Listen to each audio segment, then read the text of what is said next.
Guru Kripa Kevalam. Namaste and welcome everyone to Satsang today. Sadguru Sri Muji Baba Ki Jai.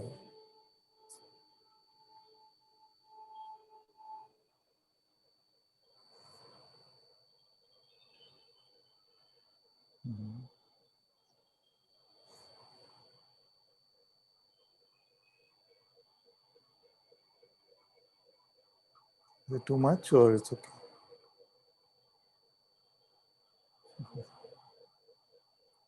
Is the sound from outside too much for all of you? Is it too distracting or it's okay?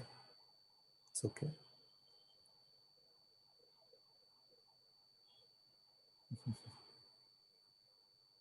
Thank you. Okay, there's a question in the chat. Father, my experience has become totally concept free and devoid of labeling and commentary.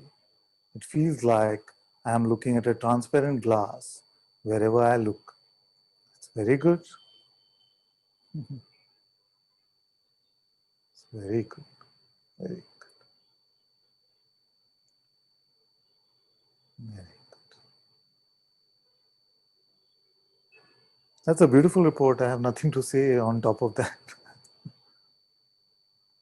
My experience has become totally concept free and devoid of labeling and commentary. It feels like I'm looking at a transparent glass wherever I look. Very good. Very good. Very good. Then next one says, why are people calling you father? It's a bit strange. I have to admit, because I have people who are, at least this body, that their body could be 70, 80 years old and they still call me father. No? So I can tell you how it started. I don't know whether that is good enough reason, but I always refer to my Guruji Moji Baba as father. So I always used to call him father. So the ones who started coming to satsang originally, they were very young anyway. They were in the early 20s. So somehow with my gray beard, they also followed the example and started calling father. And then it just took on with everybody else. And it's fine. I'm not so concerned. You can say Ananta, you can say father, whatever you feel like. You can say yo, what's up, whatever you like.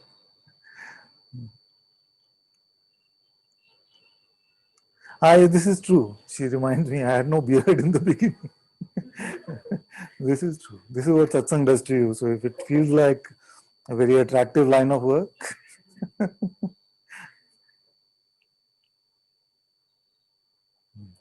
okay, thank you for that question. Okay, Georgina wants to come up. You can come, my dear. Hello, Father. Hello.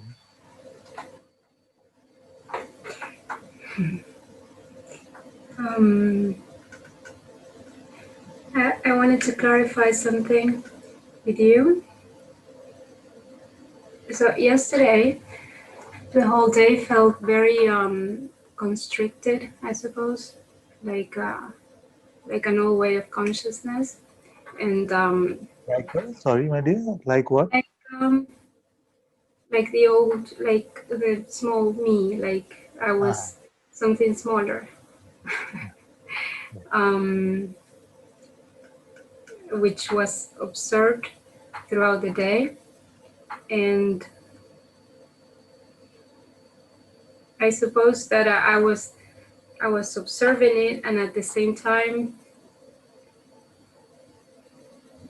um, expecting the sky to open again, as if that were the proof that I am who I am. Um, and even though I was watching it, there was still this feeling like I suppose there was just discomfort with with the with the smallness. ah. Comfort or discomfort? Discomfort. Discomfort. Okay. Can you hear Okay. me okay? Maybe if you can move that thing a little closer, the mic part. I, I can't move it, but I can try to speak up. I can Okay. speak Okay. up. I also Yeah. increase the volume a bit. I Okay. increase the volume. Don't worry. Yeah. Okay. You be comfortable. It's fine. It's fine. Okay. So you felt a sense of discomfort with it all day. No? That's Yeah. what you said? Yeah. Yeah. It was like I don't want to. I don't want. I want this to pass. I don't want this confusion. And I suppose in a way it seemed I was observing it, but I wanted to see that I am not this. And as long as I was still seeing this picture, it felt like I'm not myself. I don't know if that's clear. Yeah. Okay. Okay. So let's look at it slowly, and you correct me if I got it wrong somewhere. Yeah. There was like an energetic constriction, Yeah. or let's call it energetic. It could be emotional, it could be whatever it was. So there was a constriction. Mm-hmm. And then you said very beautifully, actually, you said, I was observing it all day. Yeah. You see, I was Yeah. observing it all day, which itself sounds very yogic to me already. Like a Mahayogi would be able to do that. Did you mean it literally, that literally all day, or did you mean that through the day, through some moments, you were able to observe it? No, I spend most of my day observing. Oh, Yeah. not bad, not bad. So, so you observe it all day, Yeah. and then you said there's a third element, which was the expectations that came, that said, if this was not here, then I could open up and be myself again. Yeah. So this was the messaging system from the mind. Yes? Is this how it was? Yeah. Yeah. Yeah. Yes. Yes. Okay, so there was constriction, energetic, messaging, and then there was the observing of all of this. Okay. Yes. Yes. Now, uh, this observing, is it ever really affected by whether this is open or closed? No, I suppose it's not. No. You see? So that if you are observing it most of the day, you see, then Yeah. I'm getting the sense that you are identifying with the observing, and little bit you are identifying when you are picking up the messaging with the constriction. You see, because otherwise it is quite. I hardly get this report actually. That whole day I was able to just be with the observer, no, just be the observer rather than the content of what was being observed. So Yes. when we are caught up in the content, mostly it feels like all day I was constricted. You see, but your report is different. Your report says I was observing this constriction all day. No? Yes. Now, in the constriction itself, you see, what is the trouble?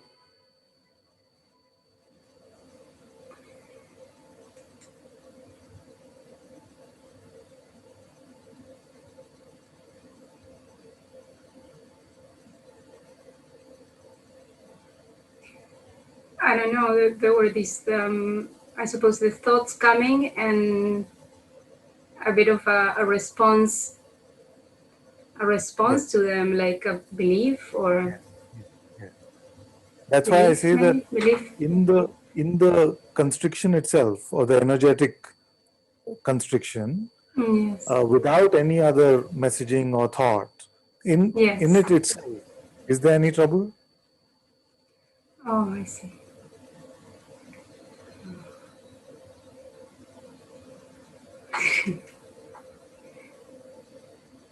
But the constriction comes from the response to the thoughts, doesn't it? Also, it's a bit of like cyclical.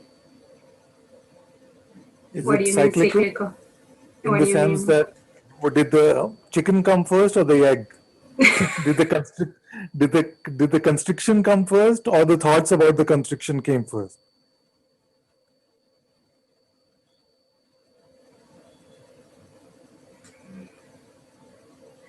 Because I say that the constriction itself, did it cause any trouble by itself? And you say, no, it is the thoughts about it which make up the constriction itself. You see? So, first, was there a thought or was there a constriction? That's a good question. It's okay. It's for fun. Don't worry about it so much. But the thing is, sometimes the mind can take us in these kind of loops, isn't it? But the Yes. simpler point I was trying to bring across was that no matter what the content of your perception may be, that means no matter what the phenomenal appearance may be, it could be Yeah. the most beautiful or it Yeah. could seem the most constricted, you see. But you, that which is observing, that which is aware of this perception, Yes. remains untouched through all of this.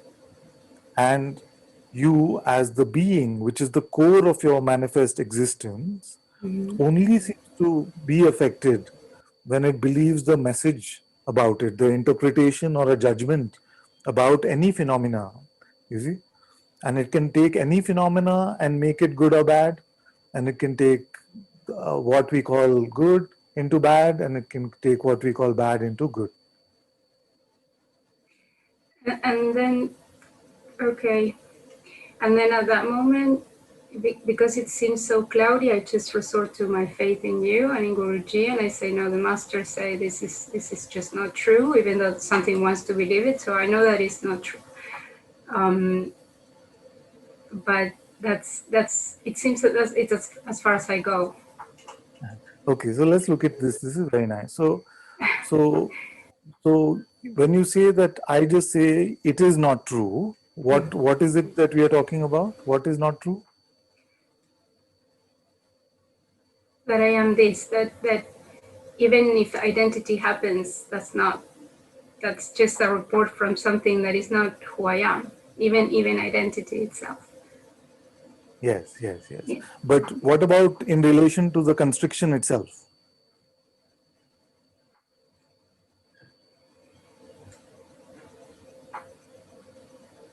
What's the difference between constriction and identity? I don't know. So is that what you meant when you said constriction? Did you mean just taking yourself to be something Yes. limited? Is that what you Yes. mean? No, not so much like a clump in the throat or no, not energetic so much. More of just taking yourself to be limited. Yes. I Yes. see. Yeah. I see. I see. Then it's I fine. didn't know So that there was a difference. it's okay. It's okay. It doesn't matter so much. So what you say is that all day you spent observing yourself, taking yourself to be limited. Yes. Yeah. That is very difficult to do, I have to say. Because usually if the observing is there, then the misidentification is not so strong. You see? So to be able to just observe and also to misidentify as the limited is quite a rare feat actually. That's why I wanted to check with you because I feel maybe there's a confusion. Yeah. I there is How do you there's know that you were taking yourself to be the limited one when you were observing? ultimately there was observing, but Yeah. it's like I said at the beginning. I suppose that something wants to feel just open again and expansive again, and until that happens, it feels like I'm not myself. Yes, yes. So, and if it is just a question of misidentification or belief, then did you not find that openness, or let's not worry about what happened then. Do you find that openness now? Yeah, it's more open now. Yeah. Yes. Now, yes. How much more? I, I don't know. You see? I don't know how Because much. more means levels, you see, Yeah. but actually right now in this moment it is not possible to be this much open and that much close because every moment is so fresh that we are so unidentified, and then we have to do the hard work to identify again, you see.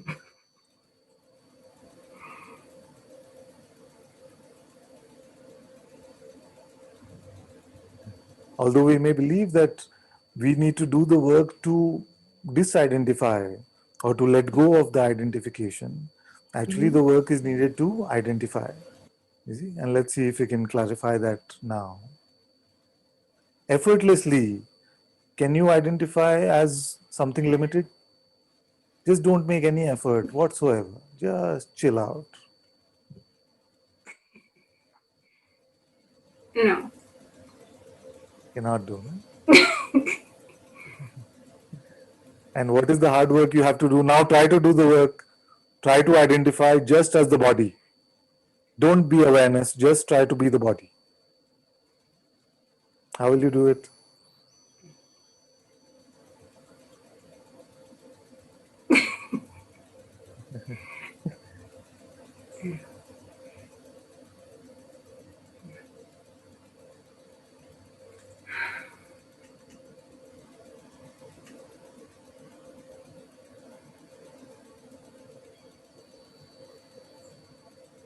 Can I bring something that's coming now?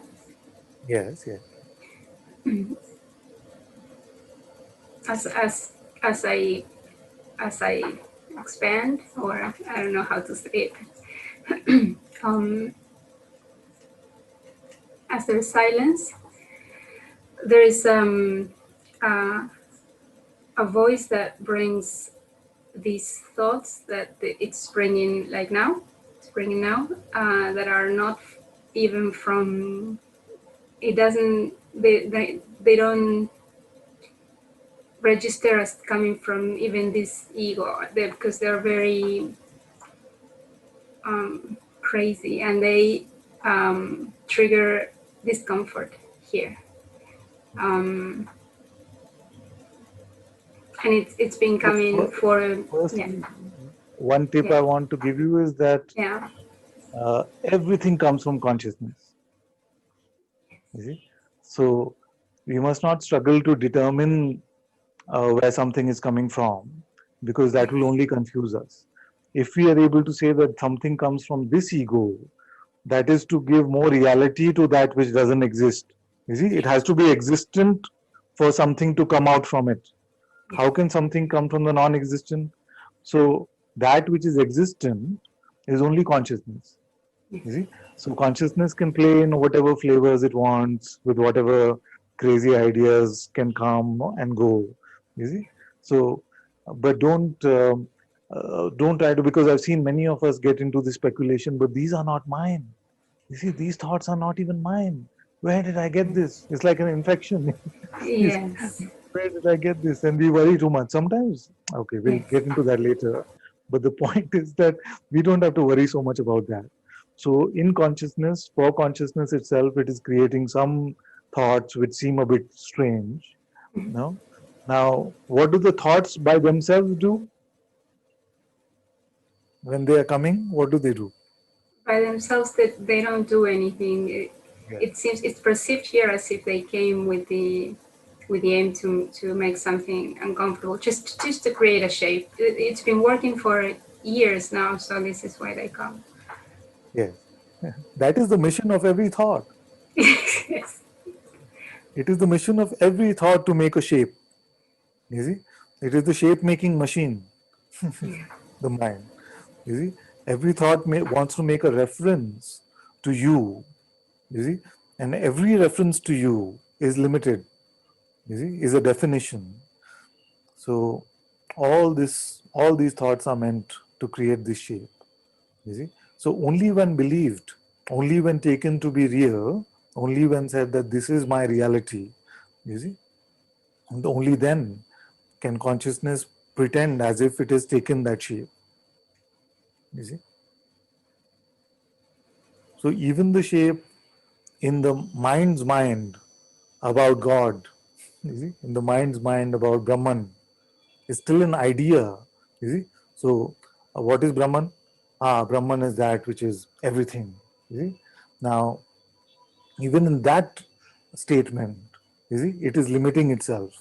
We may not realize that so easily, you see, but you'll start to see more and more that any objective concept, any objective understanding is only shape making.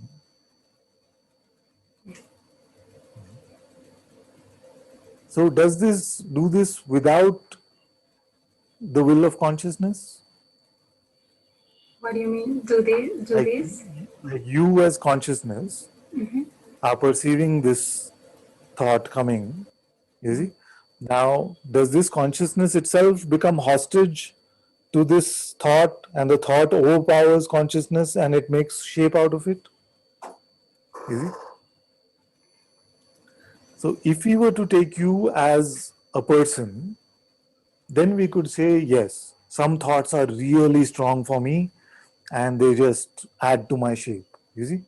But if we take you as consciousness, which you are right now, you see, then nothing can say that to consciousness, because it is only in the light of consciousness that everything appears. You see, nothing happens without the will of consciousness.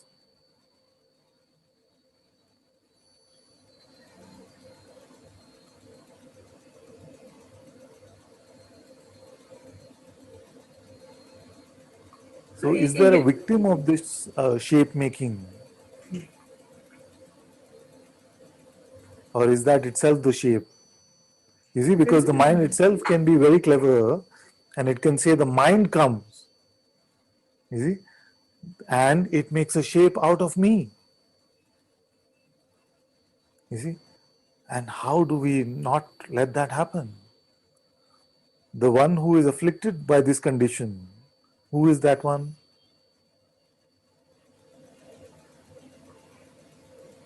so there's no difference between this shape that was taken or is taken and the thought. They're just all thoughts, right?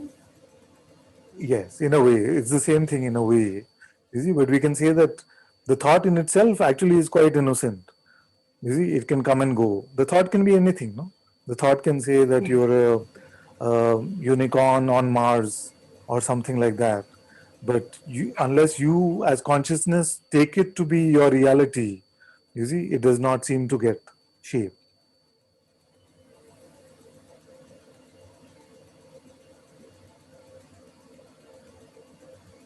So this is the inherent power of consciousness, that can take the messages which it itself is creating through its mind, it can take them to be its own reality. And why it does that is unanswerable, but we can say that is the Leela of consciousness. And in this case, the identity doesn't come with the thought itself. It comes with the resistance to the thought. Like that's not me. It's the shape that is Yes. So, taken. a thought in itself is innocent. You see, it's just another appearance. You see, it is the identification or logging in or believing, whatever term we want to use. What I say is give it truth value. When we say Mr. Thought or Miss Thought, you are a valid representative of what is. You see, that is when shape is given. And who is this we that does that? It is we as consciousness, or I as consciousness. But a thought in itself doesn't mean anything, because if it contains shape on its own, then you could hear thought in any language, you see, and then the shape would come, you see.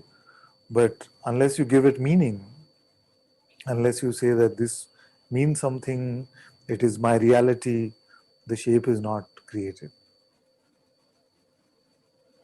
You see? And So you what need both. Sorry, my dear, but you need both the the you know the ATM example. Do you know the ATM example? yeah. Yeah. So Yes, you need I both the yes. attention to mind and the personal identification, which is the belief. You see, for you to be identified, for the shape to be created in a way. It's never created. You know that. We're just speaking conversationally, Yeah. but for it to seem like the limitation is there, it needs both attention to the mind and it needs belief in what is being said.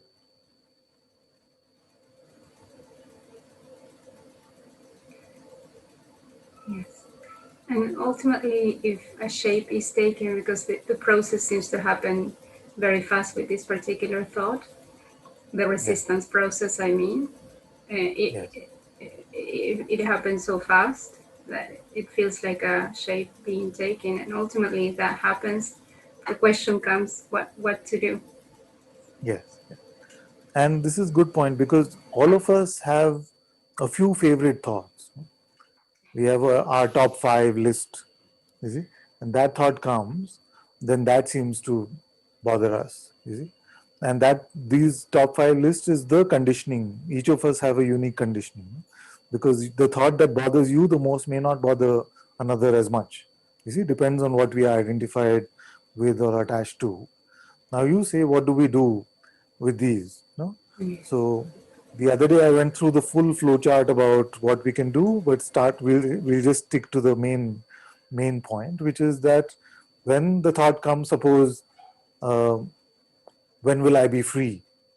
If this is the thought that bothers you the most, for example, then what are the things you can do? They're just two things, which are actually one, but let's presume there are two. The first is to ask, who is this I who is not free? So dissolve it in your inquiry. See that there is no such I there. You see, that wants freedom. So that is one. And if you feel like you don't feel to do that, you don't want to inquire at the moment, then just surrender it and say, not my problem, it is my master's problem.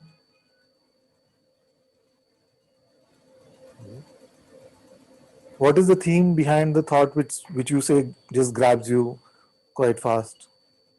What is the subject? Is it Discomfort. spiritual?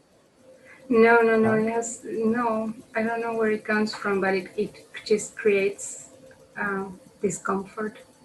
It just comes to create discomfort. Even now, as I'm thinking, it's creating like shame and discomfort. Uh-huh. That's shame and So, discomfort. but what is the message behind the thought itself? That you're not good enough, or what? No, it's nothing like that. I can't even repeat it. It's just very Uh, uncomfortable and shameful. Yeah. okay. So that is the outcome, no? That is the outcome of the belief that you feel like you become quite Yes. uncomfortable and quite you feel shameful or whatever. You see, Yes. but what is the content of the thought itself? What is it saying? Is it something you don't want to say loud, or what is the? Acha, Yeah. acha. That's okay. That's okay. So as long as you recognize it, you see, that it comes with a particular message, and the discomfort is the outcome of that. Yeah. You see, the discomfort or the feeling of shamefulness or whatever is just the belief in that thought, whatever the message may be. You see, now who is the central character in that thought? I have no idea. You see, this is the thing. It has no such, it proposes a narrative, it proposes a story, but the central character, when we really look, doesn't actually exist. There is no protagonist.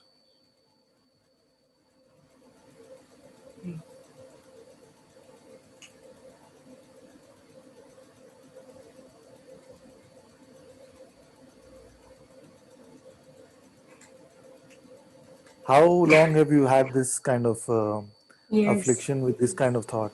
Many years. Can you recall when it started, or it's blurry?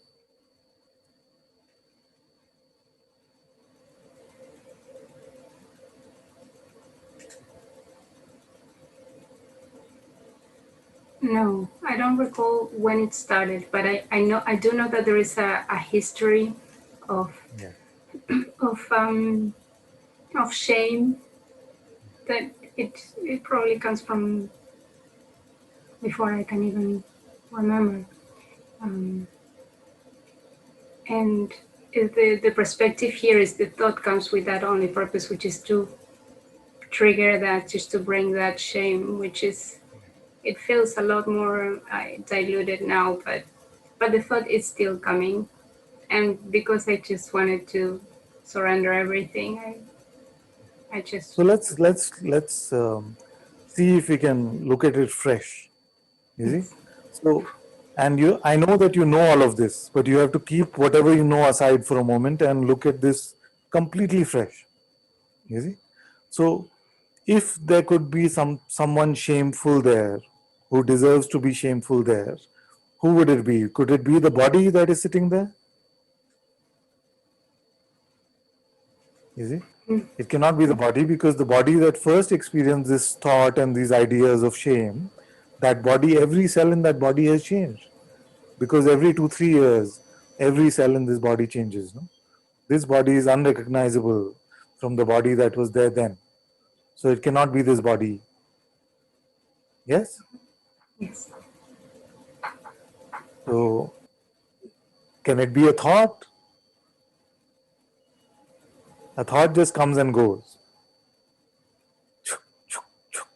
It just comes and goes. There's not even time for the thought to experience any shame or something. So it cannot be thought, isn't it? Cannot be thought. So then can it be the being itself, the very presence of I amness? No. And can it be that which is aware even of this being? No. So then it doesn't belong to anyone. You see? So when the story comes, you can just wonder and say, whose story is this? Because it is not mine. You see? All the past does not belong to anyone. The past is dead, it is long gone. The future has never happened. And right now, you're just pure presence. And even beyond pure presence.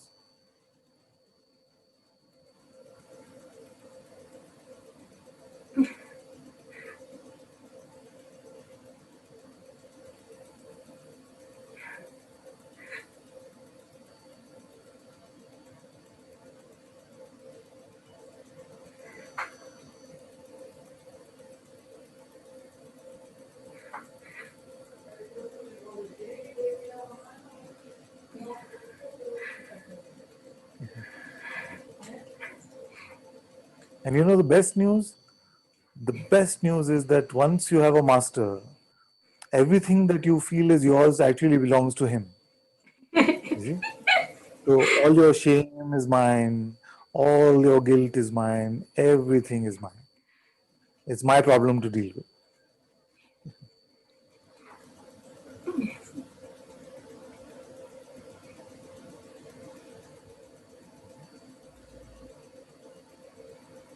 And in a way, that is the whole feeling behind the term father. You see, somebody asked this question. No? So, like little children, as little children, everything is father's problem. You see? And this father is not this boy Ananta, no? This father is your own divine presence, of whom this body mind called Ananta is just an instrument that is being used by your very divine presence. You see? So that is the father. That is the one that once you bow down to that in your heart and accept the divinity of your very presence, then everything, all problems belong to that.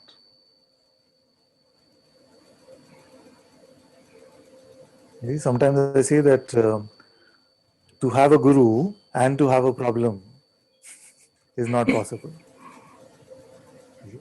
Either you have a guru or you have a problem. You see? Sometimes what happens is like we bought this lifetime package to the most beautiful island in the world. You see, where all expenses paid for, all the best food, everything. We have that, but we are still struggling on the streets to begging for food and things like this. So this is what it feels like. Once you are in the guru train, you don't have to worry about anything. Everything is the masters to take care of. Yes.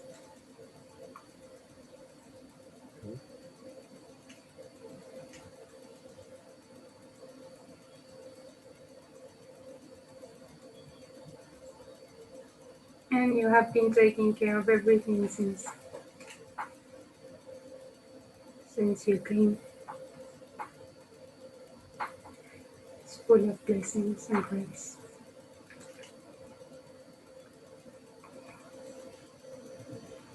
I very much enjoyed this conversation, my love.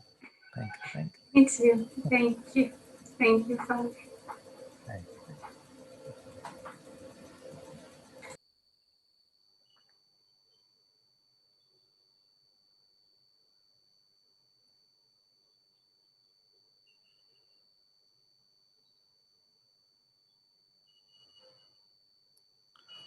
One says, if everything is consciousness, then what is in our hands? The power of attention, how do we use in spiritual journey, Father? Please explain. If everything is consciousness, then what is in our hands? Now, if everything is consciousness, which is the first proposition, then which is the hour which is left? Whose hands? Beyond everything, that something, is it? You see? We must look at this because this is a very popular notion actually. You see, and it contains a great absurdity, but it's supremely prevalent in the world. You see, we love to say God is everything, God is everywhere. You see, but actually what we mean is God and me. You see, so what we are actually doing is separating and saying everything but me is God. You see, but actually, when I'm talking to consciousness, when I'm talking about consciousness, you see, I say often that satsang is consciousness speaking with consciousness. It's a monologue, not a dialogue. You see, so this consciousness is what you are. Everything is in your hands as consciousness itself. You see, in the light of your presence, this entire universe shows up. You see, you wake up as I am, and in I am, this play starts or any other play starts. You may call it a dream now, but that can seem real then, and this can seem like a dream. You see, what can happen without your presence, without your light?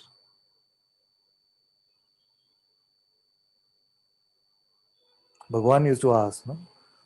In whose light is the sun shining? In what light do you perceive the shining of the sun? It's your very being. You are this consciousness. You see? Now, what can happen is that consciousness playing as a limited human or person, you see, then can take on this notion and try to play as consciousness, which is super convoluted. You see, and that is what is called the spiritual ego. Consciousness playing as the person, then trying to play as God or consciousness, is what is called the spiritual ego. Consciousness ridding itself of its limited idea about itself as being contained in a body mind, you see, just being itself is just consciousness. There is no steps there. You see, the only steps in satsang are deconstructive. So we are deconstructing all the combinations we've made that make these tendencies or vasanas that we call person.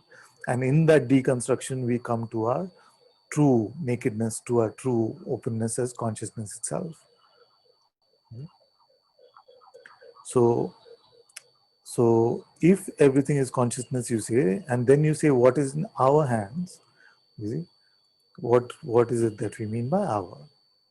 You see, and if that distinction is still there, and you are of devotional temperament, then you can trust that everything is in the hands of consciousness. You see, everything.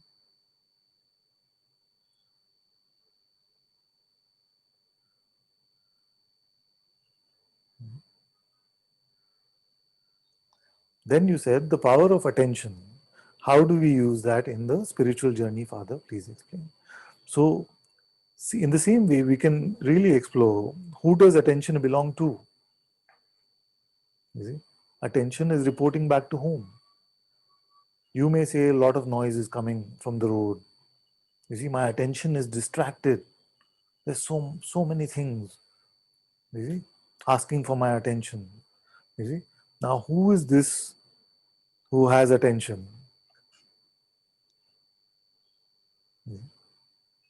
The body mind is also perceived with this attention, isn't it? So attention is prior to the perception of this body mind.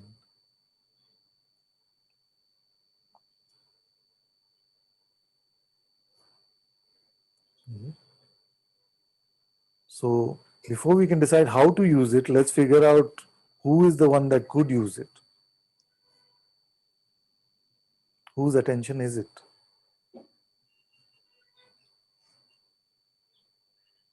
You see?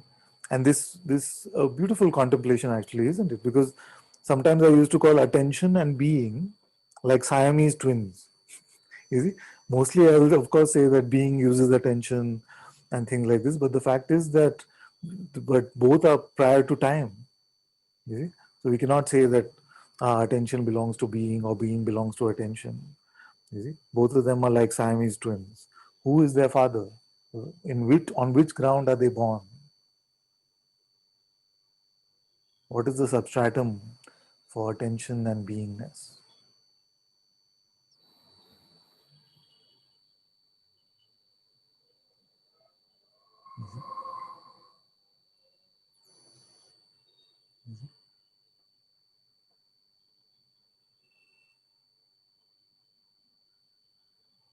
That is the discovery worth making. Then no journey. You see? Then no journey. You say how to use the power of attention in our spiritual journey. I am telling you the way to be rid of the journey.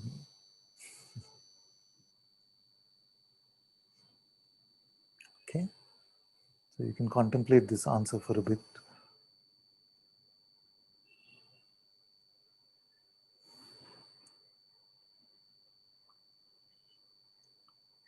One says, what is the meaning of asking for blessing from the sage or guru in non dual teaching?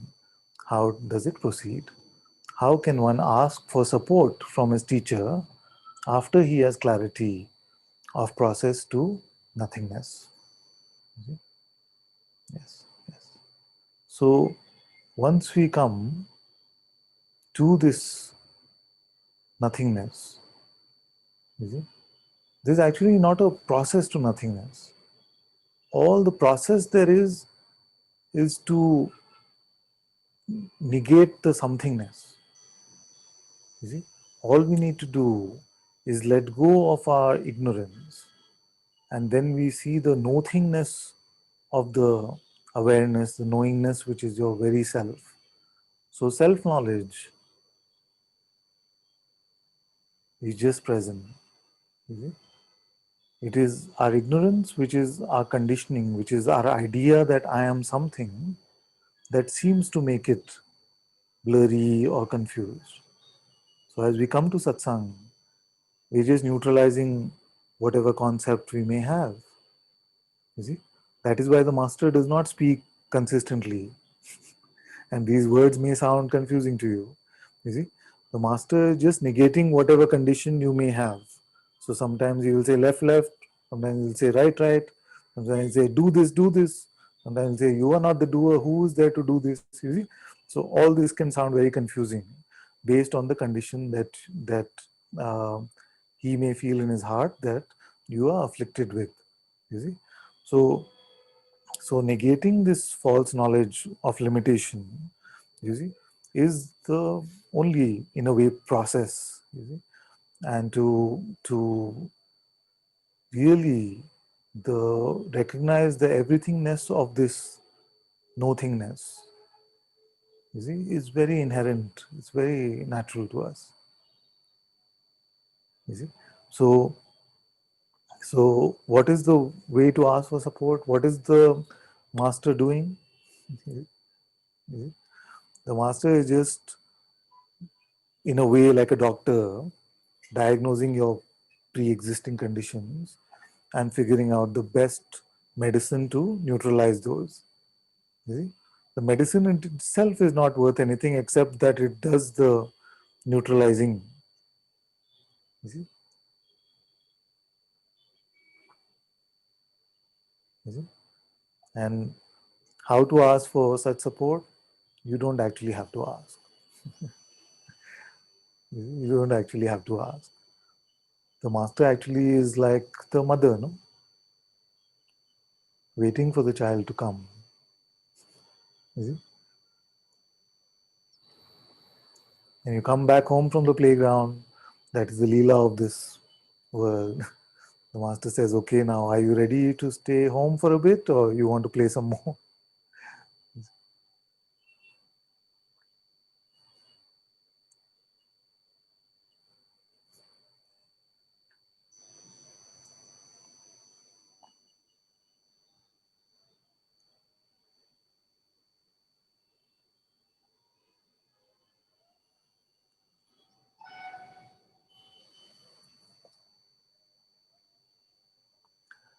One says, will we have to negate consciousness as well? You see? Now, the label consciousness or the notion of consciousness is not consciousness. You see? Consciousness is that which remains in its pristine purity, empty of all labels.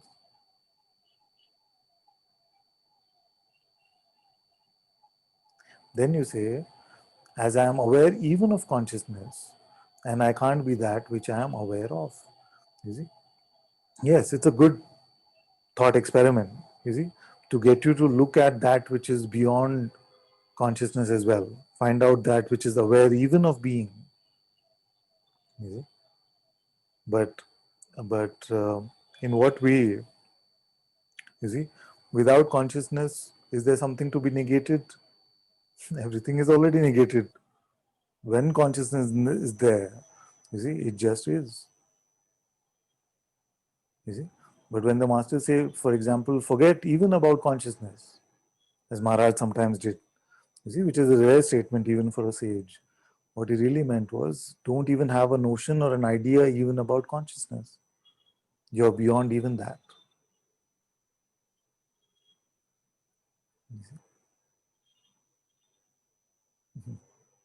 Have all the notions that an infant has, then you're fine.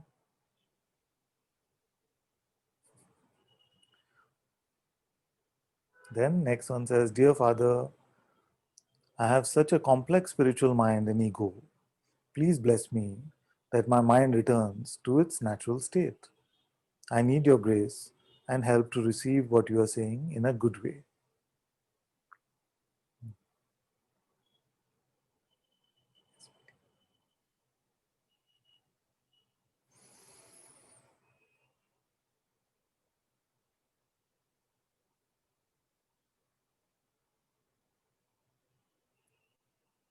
All my blessings are with you. All my blessings. There are hands. Okay. Chanda can come. Thank you, Father. Welcome, my dear. Father, please tell me what I can do. I find I need to listen to satsang all the time to just be quiet and to be peaceful. That is where my affinity is all the time. Whether I'm That is working where or whether I'm at home, where my affinity seems to be. Affinity seems to be. मन की शांति वही Sorry, my dear. Your audio is not so clear at the moment. है Father, वही एक जहाँ I'm listening to such feeling beautiful, peaceful. Sorry, my love. We're not hearing you so clearly. Can you hear me now? Well, the lag seems to have gone, but the volume is very low. Can you hear me now, Father? Yes, much better, much better. Okay. So I Father, got I to the find point that where for you my said weight, you're so peaceful and you feel at peace when you are listening to satsang, and that's where your affinity is. You just feel like to be in satsang as much as you can. yes, Father. 3-4 months ago, I had spoken to Shiv and I said I was feeling very nervy. I had just given up smoking. I said, God, what do you want me to do? He said, just listen. So 2-3 times he only said, here, just listen. If I'm listening to satsang, Father, and I'm listening to that which is sattva, I feel very comfortable and peaceful. When I cannot be in silence, but when I switch off the satsang and the voice of the gurus, the great ones, then I get nervy, restless, and I get confused and I'm not able to think clearly. Please help me. Sure. Let's look at this together if you can. So when you're listening to satsang, you see, when you're listening to satsang, you're hearing the voice of satsang. There's something more than just the words, isn't it? You feel a certain presence, you feel a certain beingness, a sense of um, holiness or divinity. No? Now, and that is what makes you peaceful, because when you experience this presence, then the mind also bows down to it in a way and lets it be in that way. Now, as you're hearing the words of satsang, can you experience the presence within yourself? Like right now, can you tell the presence is there? Yes, Father. I You can. see? Yes, this I is can. very good. This is already very good. So, so this presence, it never leaves you. You see, whether the words of satsang are on, whether the words of satsang are not there, in the presence of satsang, it can seem like the support is there, the energetic support is there, and the presence is more palpable. You see, and it seems a lot less palpable sometimes when we are not in this satsang environment or satsang energy field. But the point is that it is your very presence, it is your very being. So it never really leaves you. You see? And the point of satsang like this is to introduce you to that never-ending satsang. You see? So it is not to make you dependent on, you see, this kind of uh, environment where this one is sitting and talking constantly, or whoever is sitting and talking constantly. It is to introduce you to your inner master, so that no matter what the external perception may be, you have never really left satsang. I'm going to tell you a story, and one of the most beautiful videos of Papaji that I've ever seen. So there's this man who comes, you see, he comes and says to Papaji that, Papaji, when I'm sitting at your feet, then no problem, see, no problem. That, but when I go back into the marketplace of the world, oh God, problem, problem. You see? So Papaji said, then why do you leave? You see, you see, and why do you leave? And initially, it may seem like we don't really understand, because you feel like satsang gets over, you have to leave. But the feet of the master is not the physical feet. You see, so when Papaji said, "Why do you leave my feet?" You know, then what is he talking about? He's just talking about the very presence of Papaji, of the master within you. You see? So that which you are experiencing now as the master's presence, you hug that tightly and hold on to that. There will still be moments where it'll feel like you left it. So don't feel guilty about those times. Don't feel unworthy. Don't feel like you haven't followed instruction. That is the nature of the human condition, and that's why we have satsang so often. But whenever you feel like uh, you see you have some space, just find that holy presence in your heart and hold on to that. Then you will find that it never leaves. And still momentarily you may feel like attention goes for a walkabout sometimes, you see, and some identity gets picked up from time to time, but those times will only keep reducing. You see, it will only get more and more dissolved in this holy presence of the master. So if it was such in the human condition that I could just point you to the truth, and then that would be the end of all conditioning, then I would not have had to share satsang for so many years. No? I would have just shared one satsang, pointed everyone to their truth as awareness. But the thing is that the seeing, you see, is quite straightforward, but it is this managing these conditions, you see, the vasanas, the tendencies, which is the bulk of the job. And that's why satsang has to be reiterated over and over again, You see, so you get used to the master's presence within you till you become independent of the master showing up in front of you. You see, sometimes what can happen is that this pointing works the reverse way also. The ego takes on that pointing and says, but I should be ready by now. You see, I don't need to attend satsang anymore. You see, I should be done. I should be independent. I don't need to have Guruji in front of me. This kind of thing. But you have to have a smell for that. You see, you have to smell it and see, is that coming from specialness or arrogance or pride? Where is that really coming from? And if it is coming from a space of oneness, saying in your heart, you know that the master is always there, then you don't need the physical presence of the master so much. You see, but I'll give you simpler because many times we get in trouble with this kind of thing. Even whether you need the master's presence or the physical master's presence or not in your life anymore, you can trust that master to answer for you. You see? That makes it simpler.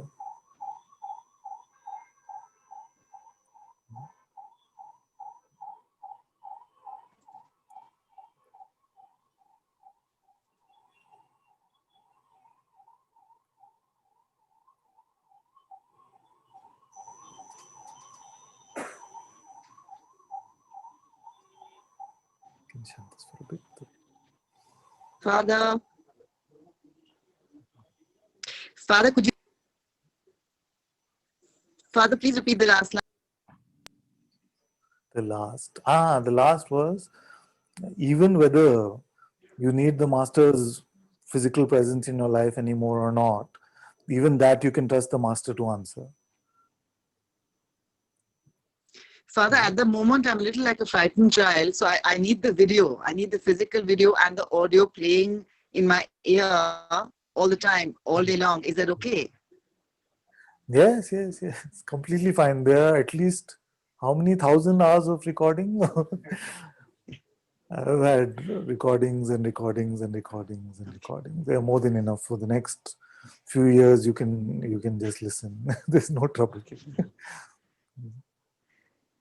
So it's okay if I can't be quiet, because then, Father, the thoughts just crowd in, and that overwhelms me. Yeah. They will lose their propensity to cause so much trouble. You see, they will lose their gravitational force. They seem to be full of this ability to pull you in, but that will start getting easier and easier. You see. Thank you, Father. Please bless me. Thank you. Always. Thank you.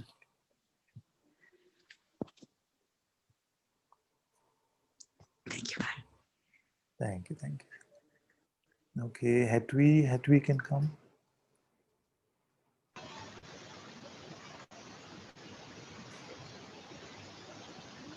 Am I audible Yes, and Madhya. visible at the same time?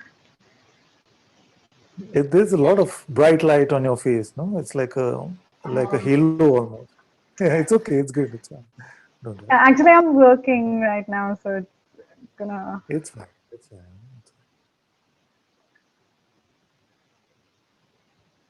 So, yeah, since our last talk, and I'm really sorry for coming up all the time. No, it's completely fine. Okay.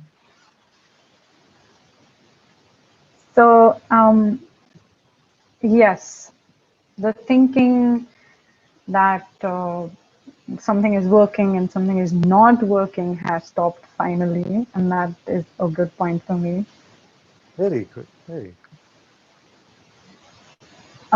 But there's this thing that still troubles, and I don't know if the continuous listening of the recordings would help or not, because while I am listening, I don't know if I should say this or not, but I have a habit of listening and working to the current satsang, and it really helps me. It soothes me. The burning comes down a lot, and the anxiety levels go down. Yeah. But So let me see if I got that right. So while you're working, you like to have some satsang playing in the background. Is that what you? yeah. That's completely fine. because then I feel that there's always somebody there which is or who is hearing to all of those thoughts going on, and I don't know, I always feel that there's a hand behind me who's always blessing me. Very good. And so the moment I get out of that satsang mode, it takes an hour, and immediately the burning starts, the thoughts come up. Um, I don't go into the working and not working zone, but the ticking does not stop. The what doesn't stop? The ticking does not stop. Ticking, like a ticking. That's There's a constant here and there that this is okay, this is not okay. But then I try to push it away. okay. I It's don't like know. a constant mental chatter. Is that what it feels like? Yes, yes, yes. No. So Yeah. that hand, that presence which you feel when you're hearing the words of satsang, you see? Now, okay, let me know. I'm not going to say anything for a minute, and then you tell me whether you can still feel that. Okay.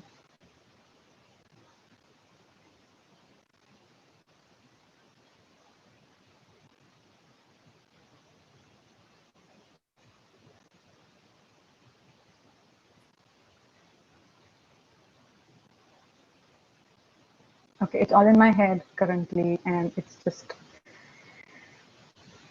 It feels too difficult taking to kind come. of a storm. Huh?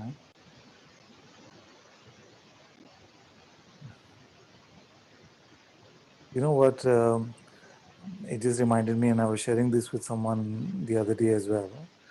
Like before I met Guruji, Muji Baba, then I used to have this kind of thing. I don't know how it started, but it just started happening this way that whenever the mind was trying to confuse me or just hypnotize me with all its nonsense options, then I would just say to myself, God.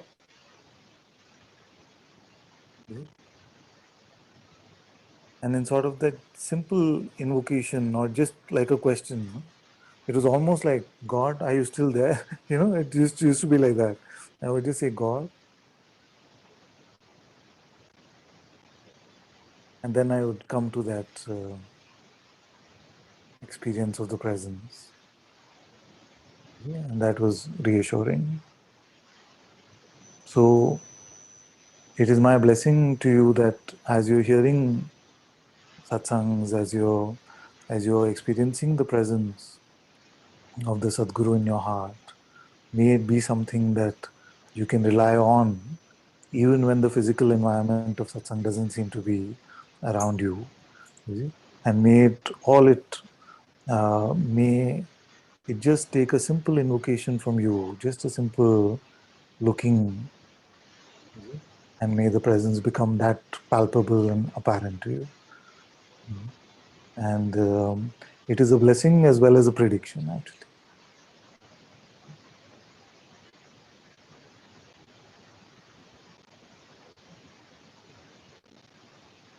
And this ever deepening sweetness,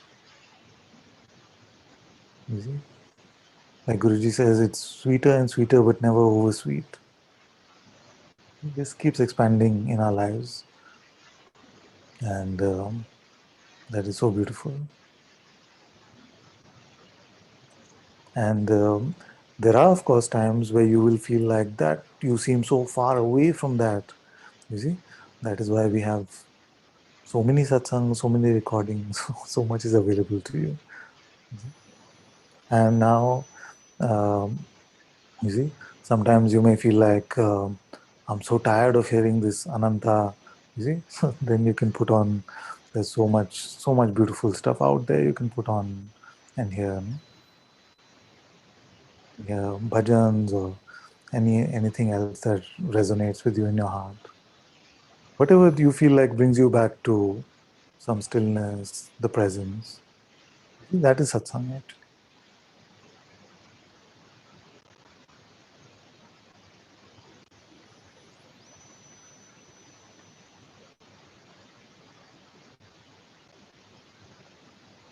Yeah. You see? And I'll tell you why it's a prediction. It's a prediction because you are inherently that presence. You are inherently that being. It is you. You are not separate from it.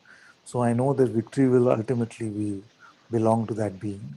It will never belong to the mind. Because uh, you can take these make-believe steps away from what you really are in the hypnosis of the mind. All of us do that. But the fact is that we can never separate ourselves from ourselves. And this will become more and more clear to you. I don't feel such yet. I don't know if it should be that way or not, but Yes, the more I go looking for it, the more it goes away. It's yes, as yes, simple as that. yes. Okay, so this is a good topic actually. If you were to go looking, where would you look? What instrument would you use to look also? And when you are in the presence, how are you in the presence? With what instrument? With what tool? How did you do it? You can choose to answer I either. would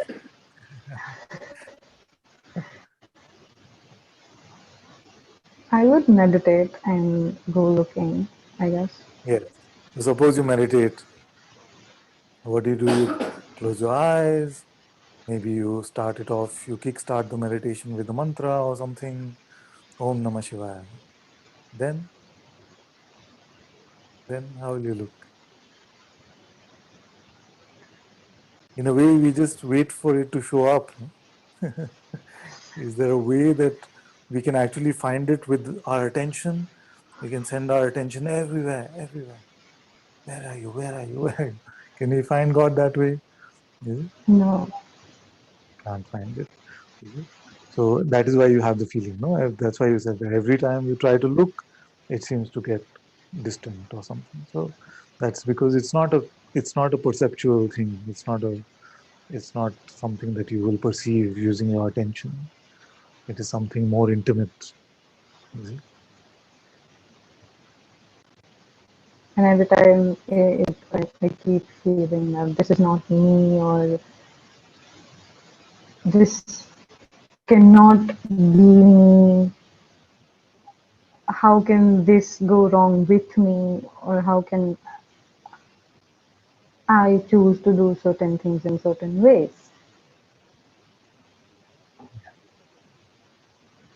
For some time, see if you can not try to resolve any problem in your head or try to come to any sort of conclusions about anything here. You see?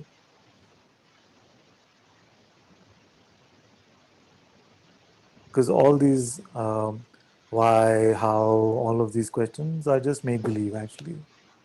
Make believe questions and make believe answers. They satisfy sometimes in an interim way, but they're not forever satisfying. You see? As you're coming to the substratum of your very existence, you're coming to the grounds of pure contentment. You see? But for that, we have to, for a while, stop relying so much on these ephemeral sort of answers.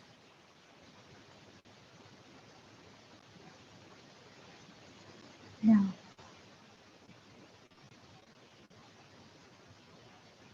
Very good. Very good.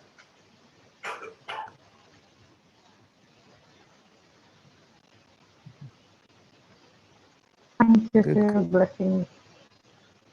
Always, always with you, my dear.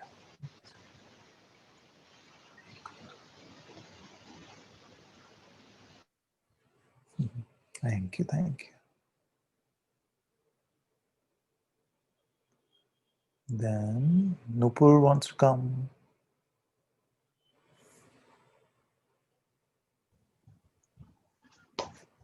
Namaste, Father.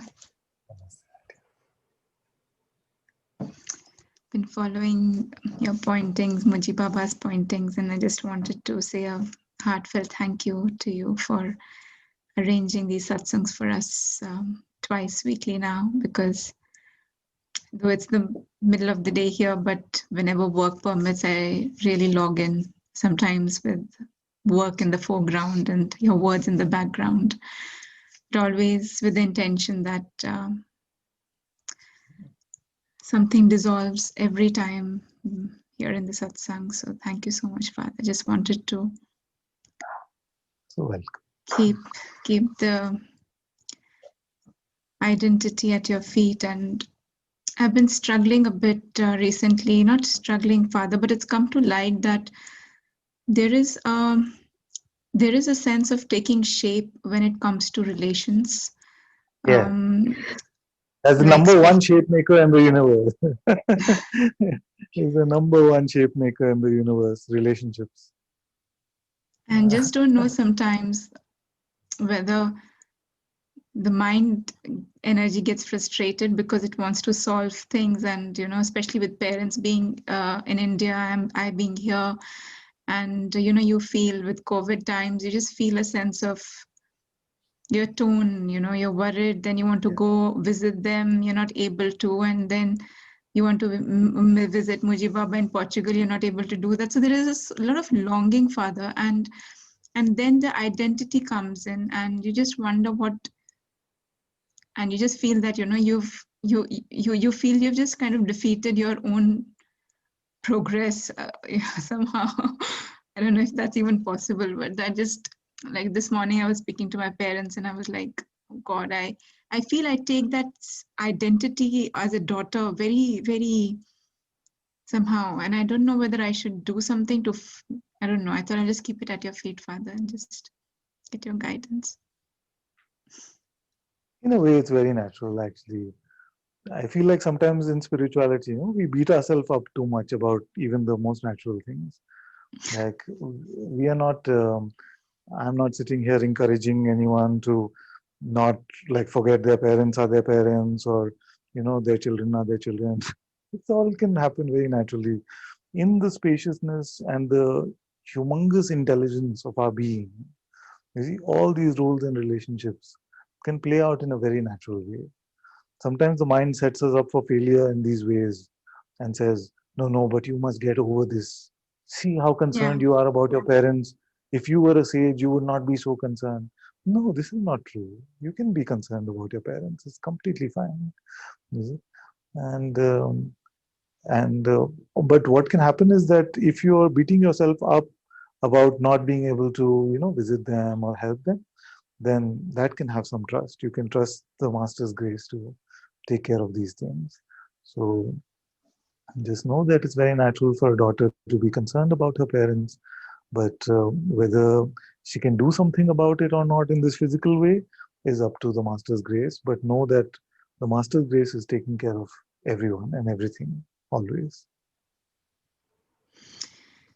Thank you, Father. Thank you so much. Oh, so welcome.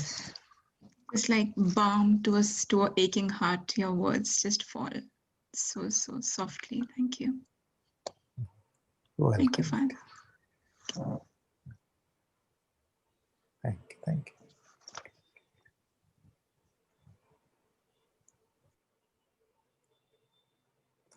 Very good, very good.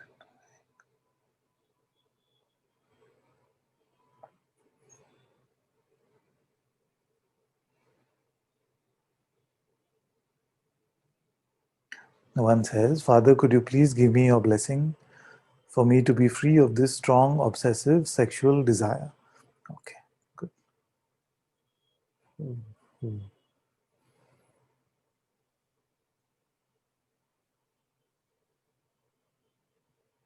The prayer is needed because you said strong, obsessive. No?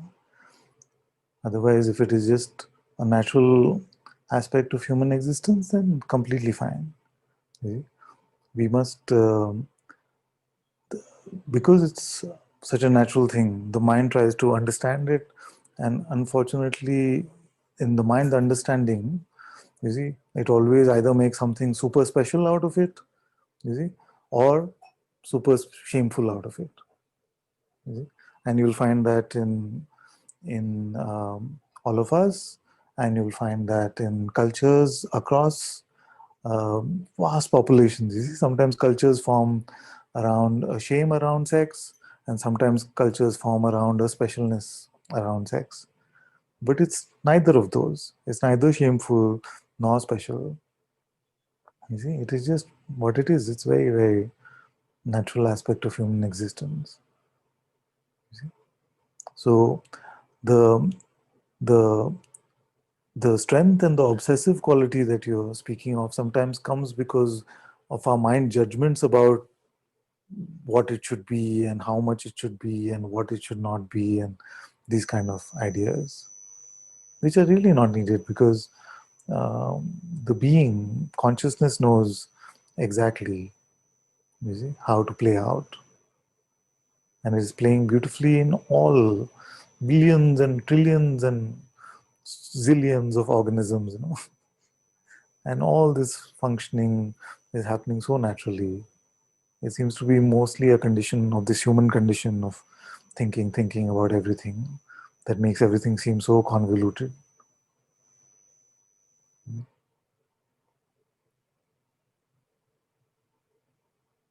But my full blessings are there with you, and may it become such a natural aspect of your existence that you don't have to think about it at all.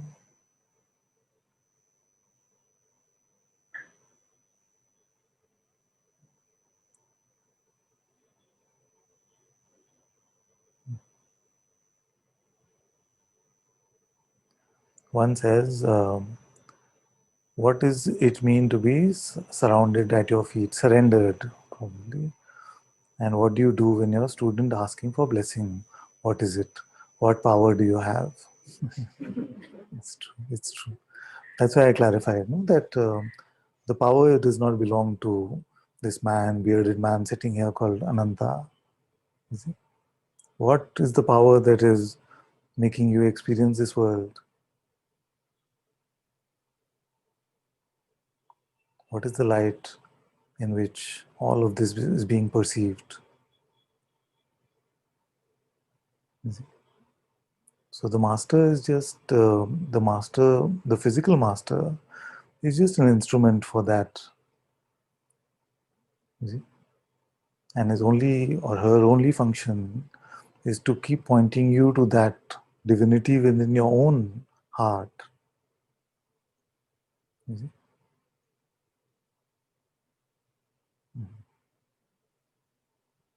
So to be surrendered at the master's feet, I mean, if there was something just in the feet, then why would I be talking about it on a Zoom call where it's impossible to come to master's feet?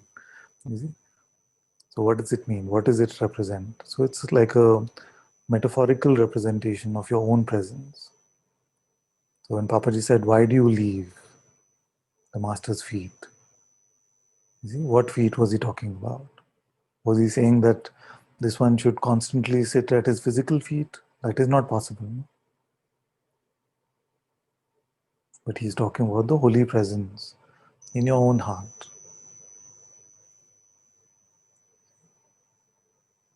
That is the all-powerful.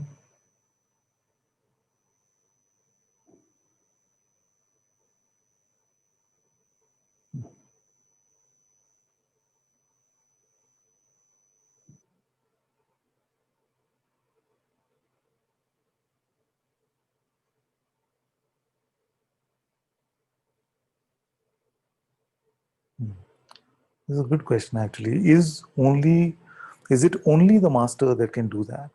You see, what do we mean by master? That is the important thing. No?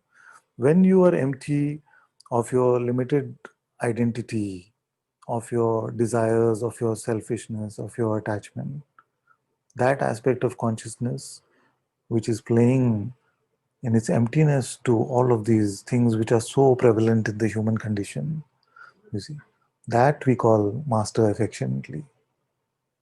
So as you are the master, if you are empty of these in this moment,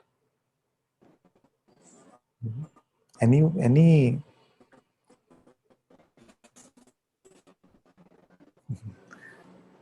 expression of consciousness that is playing in this way, that they are not afflicted by selfishness and desire and attachment, you see, you can surrender to that.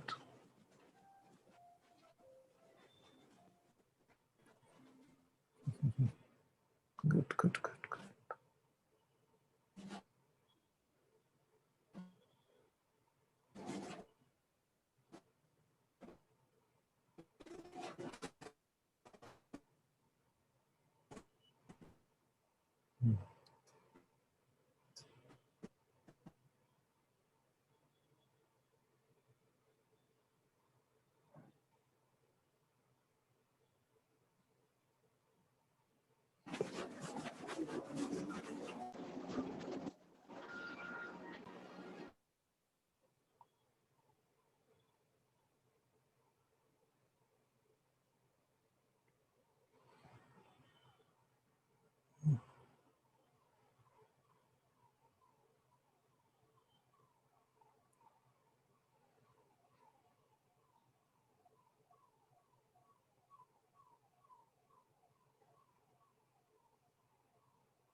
Everyone looks very divine actually at this point. I feel to touch all your feet.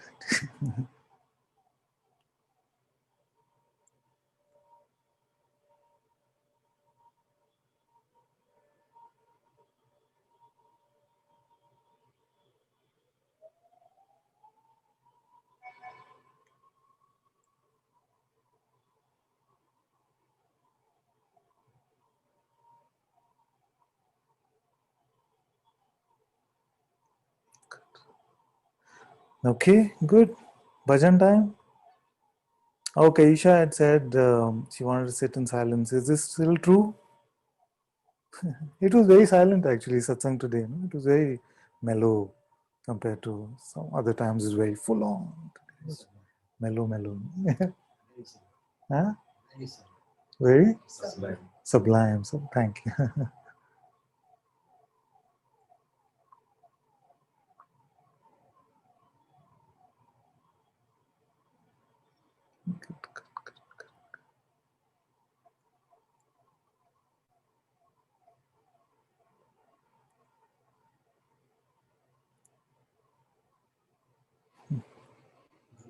Uh, sorry, my dear. Eva, I don't see her.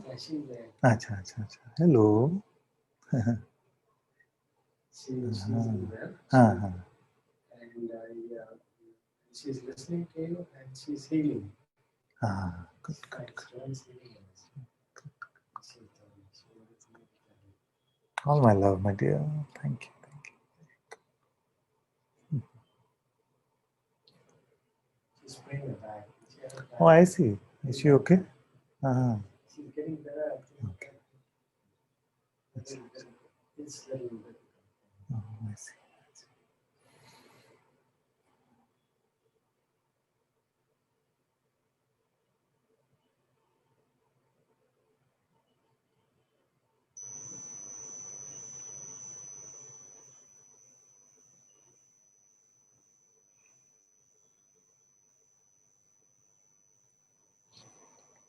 Today's a special day for me.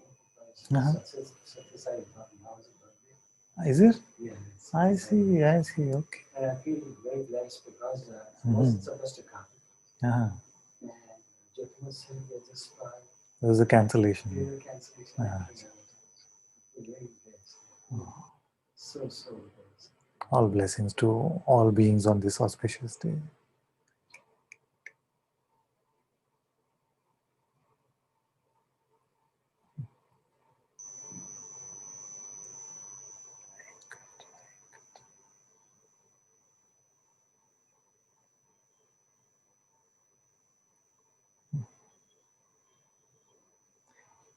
Okay, some last few questions. One says, the same one says, is it in our power to ask for blessing? Who is asking? Actually, if you notice the human condition, it's only when we're feeling very powerless that we ask for blessing. When we're feeling very powerful, we hardly are like this. But when life has squeezed us from all ends, then we say, please bless me. So usually it's like that. So you can ask for blessing, and then you said, who is asking? Either question is a blessing, actually. You can ask yourself who is asking. That itself is a beautiful blessing. Or you can ask for a blessing. Initially, it may seem like you are asking another, you see, please, God, do this for me. You see, it can seem like a very selfish exchange, actually. You see, I'm bowing down to you because you can give this to me. So that's why I bow down. It can start like this. And for many, it may even stay like this. But if it is truly auspicious and if it is God's grace, then that blessing, then that prayer changes to do with me what you will. You see? You know best. I don't know anything. You know best. Do with me what you will. You see? And some may find some peace over there. You see? But then, if it truly deepens,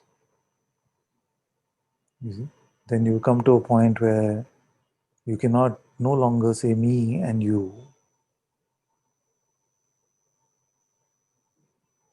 Your hand may still be folded, but there are no two left anymore.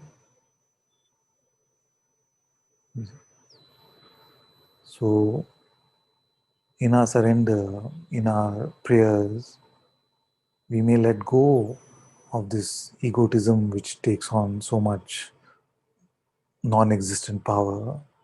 You see? So, in that way, it is can be quite helpful.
Is this the same one?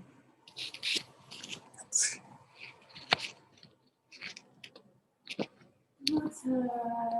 Same one.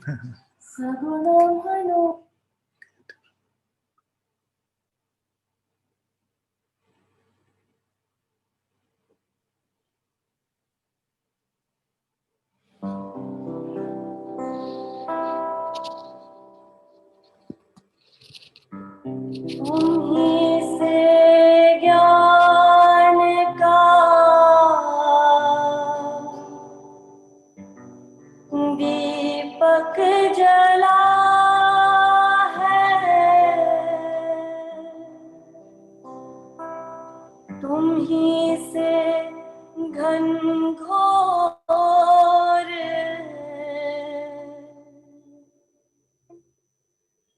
अंधेरा मिटा है, तुम जो नहीं गुरुजी कुछ भी नहीं है, हमें रास्तों की जरूरत नहीं है, हमें तेरे पैरों के निशान मिल गए हैं, हमें रास्तों की जरूरत नहीं है, हमें तेरे पैरों के निशान मिल गए हैं।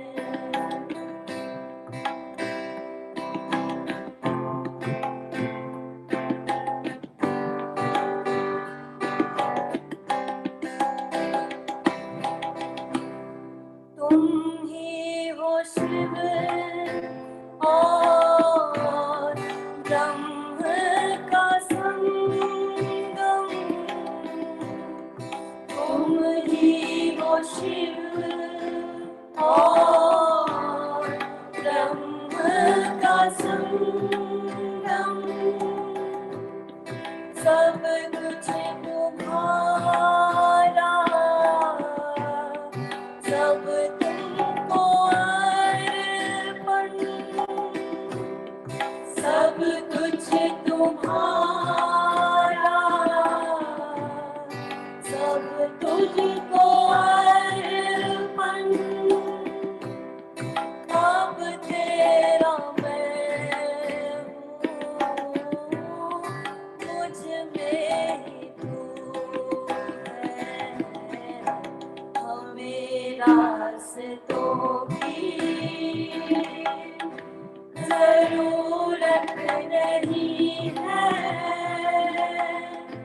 हमें तेरे पैरों के निशान मिल गए हैं, हमें रास्तों की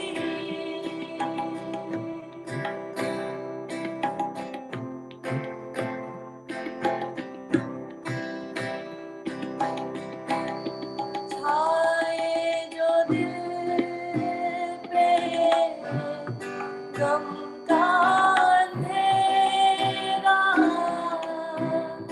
छाए जो दिल पे गम का अंधेरा,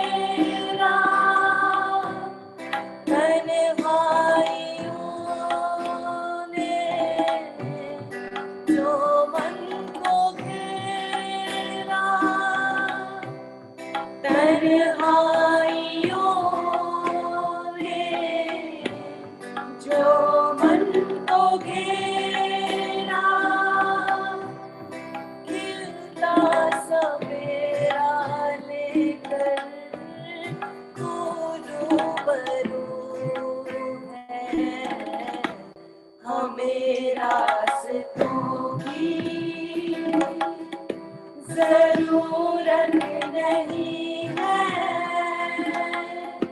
हमें तेरे पैरों के निशान मिल गए हैं, हमें रास्तों की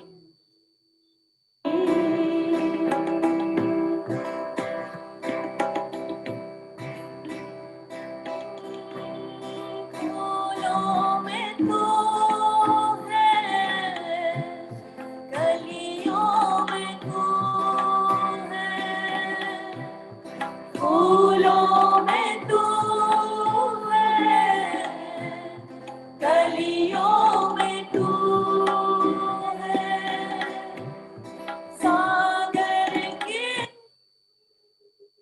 एक एक लहर में भी तू है, सागर की एक एक लहर में भी तू है, कहीं भी मैं ना आऊं, बस तू ही तो हमें रास्तों की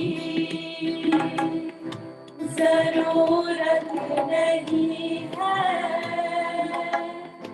हमें तेरे पैरों के निशान मिल गए।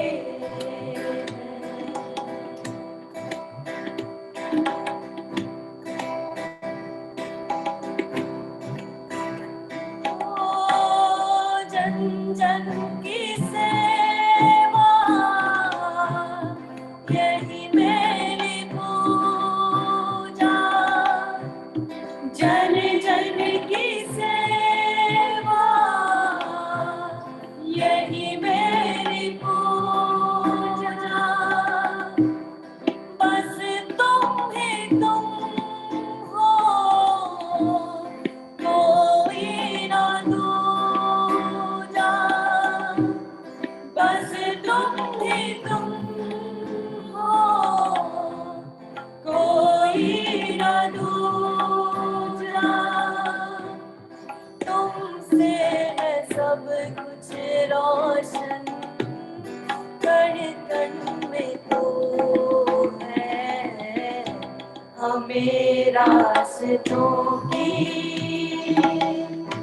जरूरत नहीं है, हमें तेरे पैरों के निशान मिल गए हैं, हमें रास्तों की जरूरत नहीं है, हमें तेरे पैरों के निशान मिल गए हैं, हमें तेरे पैरों के निशान मिल गए हैं, हमें तेरे पैरों के निशान मिल गए हैं।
तुमसे जो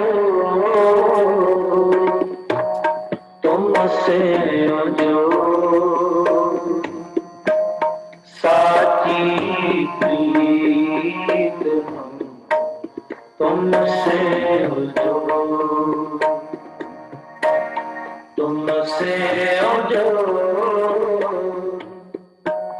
तुमसे जो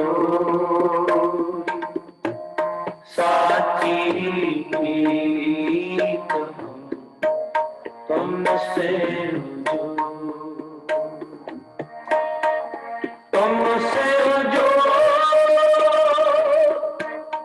अमर संग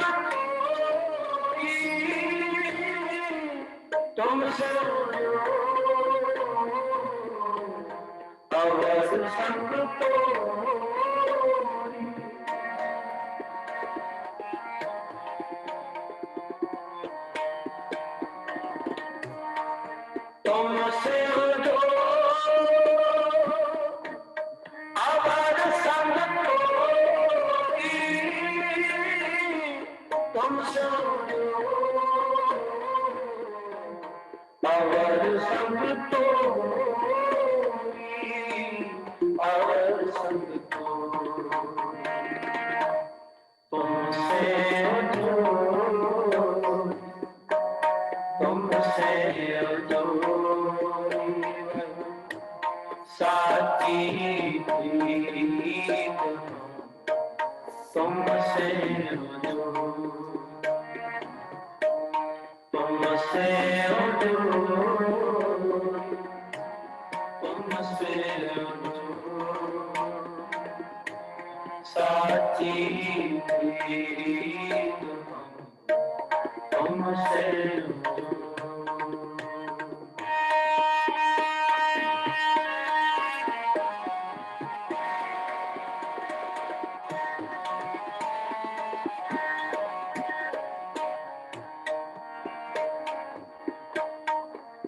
जो तुम गिरल तो हम मोरा जो तुम चंद तो हम पे है चकोरा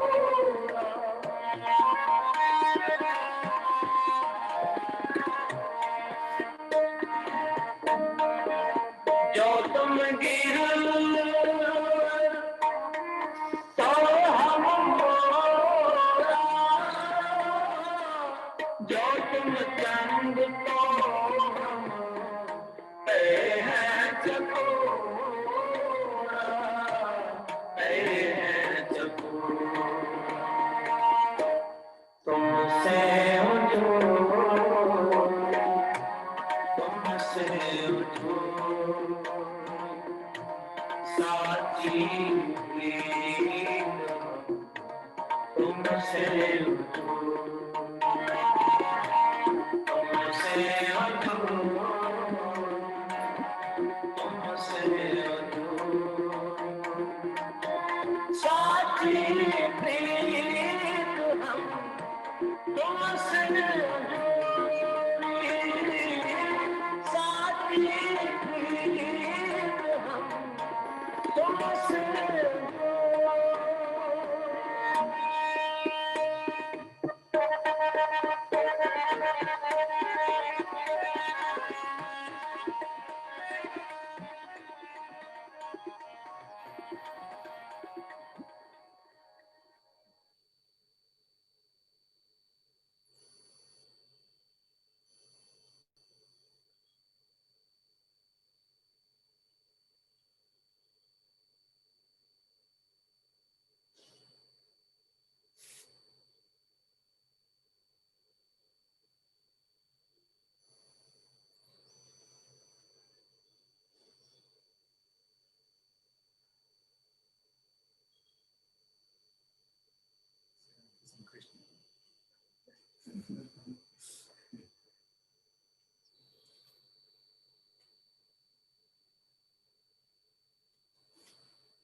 राधे राधे ओ राधे राधे राधे राधे ओ राधे राधे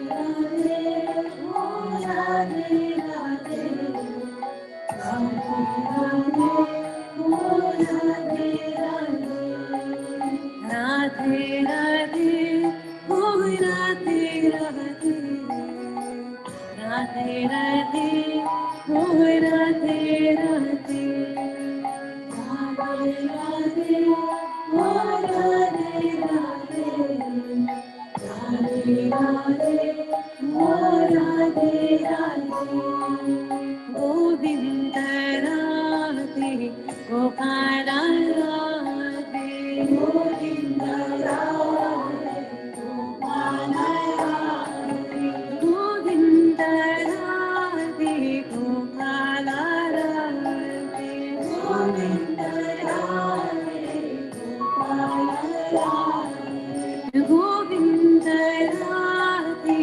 गोपाल राधे गोविंद राधे गोपाल राधे श्री गिरिधारी गोविंद राधे श्री गिरिधारी गोविंद राधे श्री गिरिधारी गोविंद राधे श्री गिरिधारी गोविंद राधे श्री गिरिधारी गोविंद राधे श्री गिरिधारी गोविंद राधे श्री गिरिधारी गोविंद राधे श्री गिरिधारी गोविंद राधे श्री गिरिधारी गोविंद राधे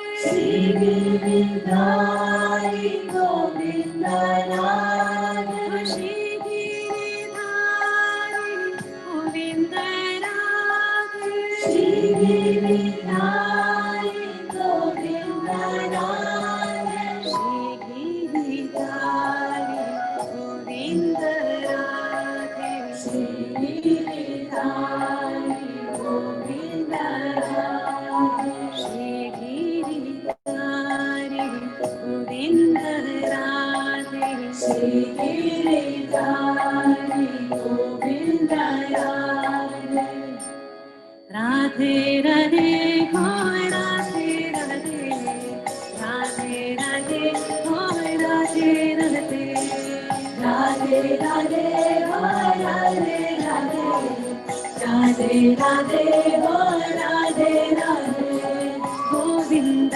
राधे गोपाल राधे गोविंद राधे गोपाल राधे गोविंद राधे गोपाल राधे गोविंद राधे गोपाल राधे गोविंद राधे गोपाल राधे गोविंद राधे गोपाल राधे गोविंद राधे गोपाल राधे गोविंद राधे गोपाल राधे श्री गिरिधारी गोविंद राधे श्री गिरिधारी गोविंद राधे श्री गिरिधारी गोविंद राधे श्री गिरिधारी गोविंद राधे श्री गिरिधारी गोविंद राधे श्री गिरिधारी गोविंद राधे श्री गिरिधारी गोविंद राधे श्री गिरिधारी गोविंद राधे श्री गिरिधारी गोविंद राधे श्री गिरिधारी गोविंद राधे श्री गिरिधारी गोविंद राधे श्री गिरिधारी गोविंद राधे श्री गिरिधारी गोविंद राधे श्री गिरिधारी गोविंद राधे श्री गिरिधारी गोविंद राधे श्री गिरिधारी गोविंद राधे राधे राधे हो राधे राधे राधे राधे हो राधे राधे राधे राधे हो राधे राधे राधे राधे हो राधे राधे राधे राधे हो राधे राधे राधे राधे हो राधे राधे राधे राधे हो Radhe Radhe Govind Radhe Gopal Radhe Govind Radhe Gopal Radhe Govind Radhe Gopal Radhe Govind Radhe Gopal Radhe Govind Radhe Gopal Radhe Govind Radhe Gopal Radhe Shri Vishwanand Govind Radhe Shri Vishwanand Govind Radhe Shri Vishwanand Govind Radhe Shri Vishwanand Govind Radhe Shri Vishwanand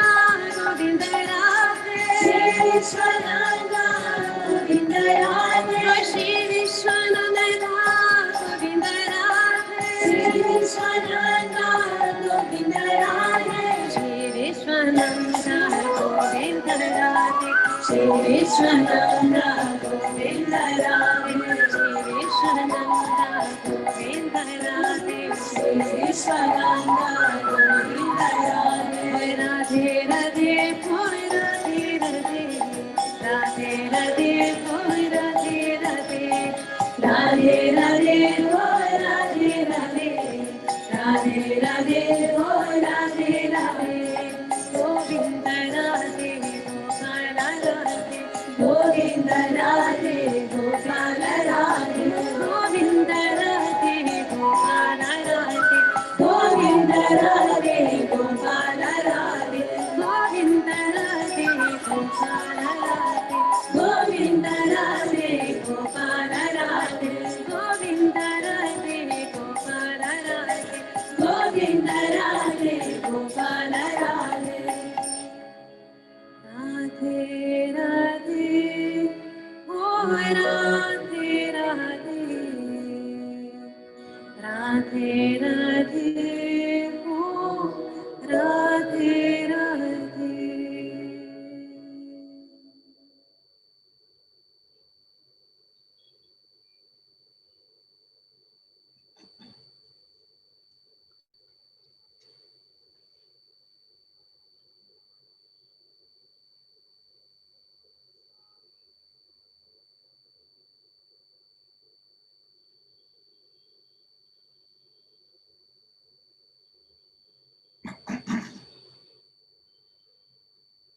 Thank you all so much for being in satsang today.